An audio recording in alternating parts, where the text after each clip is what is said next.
నా పేరైతే సంఘంలో దాఖలు చేయబడింది అని నేను విశ్వసిస్తూ ఉన్నాను. నా ప్రభువైన యేసుక్రీస్తు వారి యందు మారు మనసు పశ్చాత్తాపం ద్వారా బాప్తిజం తీసుకొని ఇంత దూరం నా ప్రభువైన యేసుక్రీస్తు వారితో పాటు ప్రయాణం చేస్తున్నా సంఘంలో, ఆనాటి అపోస్తలుల వరుసలో వచ్చినటువంటి సార్వత్రిక సంఘంలో. కాబట్టి నేను పరలోక స్వాస్థ్యాన్ని అనుభవించడానికి, నా ప్రభువైన యేసుక్రీస్తు ముఖ దర్శనాన్ని ఎల్లవేళలా చేయడానికి, యుగాలు చేయడానికి నేను అర్హుణ్ణి అని భావిస్తున్నాను.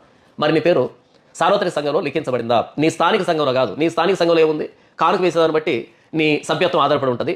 ప్రత్యేకించి టెంపుల్స్ వచ్చాయి కదా, ఈ కలవరం టెంపుల్స్ వచ్చాయి కదా, వీటిలో సభ్యత్వం అనేది ఎలా ఉంటుందంటే ఇచ్చేటువంటి ఆ డబ్బును బట్టి, కానుకను బట్టి, దశభాగాన్ని బట్టి. కానీ నేను అడుగుతుంది ఏంటంటే సార్వత్రిక సంఘంలో ఇక్కడ నుంచి ప్రారంభమైంది చూసారా, 3000 మంది చేర్చబడింది, 5000 మంది చేర్చబడింది. ఇలా ప్రారంభ సంఘంతో చేర్చబడుతూ వచ్చినటువంటి ఆ సంఖ్యలో నీవు ఉన్నావా, లేకపోతే ఈ టెంపుల్స్లో నీ సభ్యత్వం ఉందా? స్థానిక సంఘంలో సభ్యత్వం ఉందా? ఇది చచ్చిపోయినప్పుడు పెట్టులో పాతి పెట్టేదానికి సభ్యత్వం ఉందా? లేకపోతే చచ్చిపోయినప్పుడు పరలోకంలో స్వాస్థ్యాన్ని అనుభవించడానికి, ప్రభువైన యేసుక్రీస్తు వారి ముఖ దర్శనం చేయడానికి, ఆయన ప్రతి గాయాన్ని ముద్దాడడానికి నీకు సభ్యత్వం ఉందా? చేర్చబడ్డావా అని అడుగుతున్నా.